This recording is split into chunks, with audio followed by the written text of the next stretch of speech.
జంగారెడ్డిగూడెంలో పలు చోట్ల వైఎస్ఆర్సీపీ 16వ ఆవిర్భావ దినోత్సవ వేడుకలు అంబరాన్నంటాయి. నాయకులు, కార్యకర్తలు సమిష్టిగా కార్యక్రమంలో పాల్గొన్నారు. తొలుత జంగారెడ్డిగూడెంలో మచిలీపట్నం పార్లమెంటు పరిశీలకులు జట్టి గురునాథరావు గోడౌన్ వద్ద దివంగత ముఖ్యమంత్రి వైఎస్ రాజశేఖర రెడ్డి చిత్రపటానికి పూలదండలు వేసి ఘన నివాళులర్పించారు. ఎటువంటి పొత్తులు లేకుండా, ప్రజలకు అబద్దాల హామీలు ఇవ్వకుండా సుపరిపాలన అందించిన పార్టీ వైఎస్ఆర్ కాంగ్రెస్ పార్టీ అని ఆ పార్టీ ఉభయ గోదావరి జిల్లాల బూత్ కన్వీనర్ బీవీఆర్ చౌదరి అన్నారు.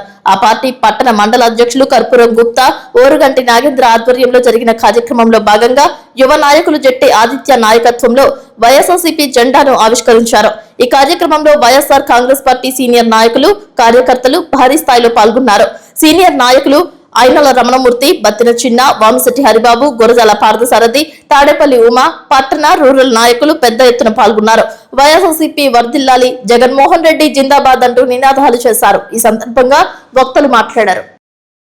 జగన్మోహన్ రెడ్డి గారు మొదలు పెట్టాక అంచెలంచెలుగా ఎదిగి 2014లోనే అధికారం చేజెక్కించుకుంటది అని అనుకున్నప్పుడు పూటక హామీలు ఇవ్వకుండా ఆయన మాట మీద నిలబడి మనం చేయలేం, మనం చేయగలిగినయే మనం చెప్తాం అని చెప్పి ప్రతిపక్షంలో కూర్చుంటాకి సిద్ధపడ్డారు. కానీ తప్పుడు హామీలనే ఎప్పుడు ఇవ్వలేదు. 2019లో నవరత్నాలు పెట్టి పార్టీని అధికారంలోకి తీసుకొచ్చాక ఆయన పరిపాలన మనందరికీ సుపరిచితమే. మధ్యలో కరోనా ఇలా చాలా ఇబ్బందులు వచ్చినా ఆయన పార్టీని, ప్రభుత్వాన్ని ముందుకు తీసుకెళ్లి 2024లో మనం మళ్లీ ఎలక్షన్ కి వెళ్లి అదే హామీలు కంటిన్యూ చేసి నేను ఇదే చేయగలను, ఇంతకన్నా చేయటానికి మన ఆంధ్రప్రదేశ్ రాష్ట్ర బడ్జెట్ సహకరించదు అని చెప్పి మళ్ళీ అదే మాట మీద నిలబడినందుకు పూటక హామీలు ఇచ్చిన కూటమి నాయకులు నమ్మి ప్రజలు ఓట్లేశారు. దాని పర్యవసానాలు ఈ 2 సంవత్సరాల నుండి అందరం అనుభవిస్తున్నాం. దానికి మింజోలు మనం చేయాల్సిన కార్యక్రమం ఏంటంటే, ఈ ఆవిర్భావ సభ రోజు మనందరం ఒక నిర్ణయం తీసుకుని ఏం జరిగింది పూర్వం, ఇప్పుడు ఏం జరగట్లేదు, ఇవాళ రాజధానికి అర్థం తప్పులేదు, కట్టాలి. కానీ జగన్మోహన్ రెడ్డి గారు ఎందుకు ఆపారు? అది మన పరిధిలోది కాదు. కేంద్రం సపోర్ట్ చేస్తే, ఏమన్నా డబ్బులు ఇస్తే జరుగుద్ది. ఇవాళ ప్రతి రూపాయి సంక్షేమ పథకానికి తీసేసి అవన్నీ తీసుకెళ్లి రాజధాని మీద పెడుతున్నారు. అది ఎప్పుడుకవుద్దో తెలియదు, ఏమవుద్దో తెలియదు. ఈ లోపు బడుగు బలహీన వర్గాలు, పేద ప్రజల పరిస్థితి ఏంటి అని నేను ప్రశ్నిస్తున్నాను. మనం ఈ ఆవిర్భావ సభ రోజు ఒకటే, మన జగన్మోహన్ రెడ్డి గారిని, మన వైఎస్ఆర్ పార్టీని మళ్లీ అధికారంలోకి తెచ్చుకోవాలి.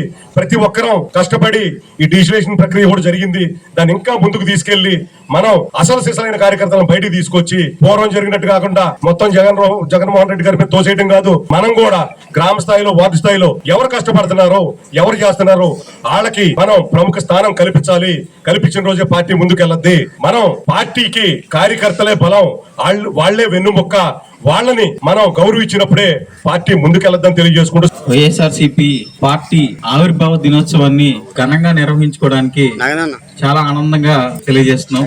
అలాగే మా పిలుపు మేరకు ఇచ్చేసిన కార్యకర్తలకి, నాయకులకి అందరికి పేరు పేరున ధన్యవాదాలు తెలియజేస్తున్నాం. ఈ పార్టీ ప్రతి ఒక్కరిని హత్తుకుని వెన్నంటి ప్రజల సౌభాగ్యానికి, ప్రజల సంక్షేమానికి వెన్నంటి ఉంటదని అందరికీ తెలిసిందే. అలాగే ఈ పార్టీలో అందరూ సోదర భావంతో ఉంటూ ఎటువంటి ఇబ్బందులు లేకుండా పార్టీని రోజు రోజుకి ముందుకు తీసుకెళ్ళాలని కోరుకుంటూ సెలవు తీసుకుంటాం. ఈ రోజు దాదాపు 15 సంవత్సరాల క్రితం స్టార్ట్ అయినటువంటి వైఎస్ఆర్ కాంగ్రెస్ పార్టీ ఆవిర్భావ దినోత్సవం సందర్భంగా ఇక్కడ విచ్చేసినటువంటి నాయకులందరికీ కూడా ప్రత్యేక కృతజ్ఞతలు తెలుపుకుంటూ, అలాగే ఒంటరిగా జగన్మోహన్ రెడ్డి గారు స్టార్ట్ చేసినటువంటి ఈ వైఎస్ఆర్ కాంగ్రెస్ పార్టీ గత 15 సంవత్సరాల్లో అధికారం ఉన్నా లేకపోయినా ఎప్పుడు కూడా ప్రజల పక్షాన పోరాడుతూ, ప్రజల కోసమే పనిచేస్తూ, అలాగే దానికి సంబంధించిన కార్యకర్తలు కూడా ఎంతో నిబద్ధతతో ప్రజల కోసం ఎన్నో పోరాటాలు చేశారు. సమైక్యాంధ్ర అయితేనేమి, ఇతర పేదలకు సంబంధించిన స్కీములు గత ప్రభుత్వంలో 2014, 2019లో హామీలు ఇచ్చి మోసం చేసిన స్కీములు అయితేనేమి, అలాగే ఇప్పుడు కూడా డ్వాక్రా మహిళలు గాని,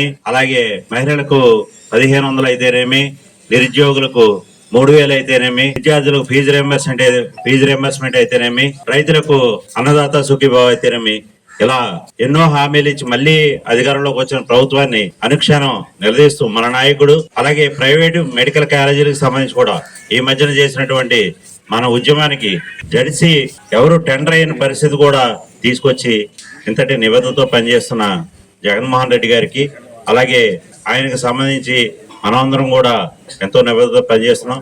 అలాగే రాబో రోజుల్లో 2029 ఎన్నికలకి మనమందరం కూడా మన స్థాయిలో, మన రోడ్లో ఏదైతే ఉంటుందో, మనం ఉన్న ఏరియాలో ప్రతి ఒక్కటి కూడా తిప్పికొడుతూ వాళ్ళు చేసే అబద్ధ ప్రచారాన్ని మన వాయిస్ తోటే ప్రజల్లో తీసుకెళ్లి 2029లో మనం జగన్మోహన్ రెడ్డి గారిని అత్యధిక మెజారిటీతో మళ్ళీ గెలిపించుకుందాం. మళ్ళీ మనం కాలర్ ఎగరేసే రోజులు వస్తాయి. కాబట్టి అందరం కూడా సమిష్టిగా కలిసి పనిచేద్దాం.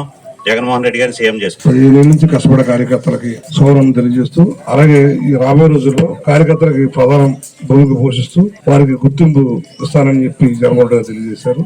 అదేవిధంగా ప్రతి కార్యకర్త కూడా మన పార్టీలో ఇక నుంచి గుర్తింపు ఉంటుంది.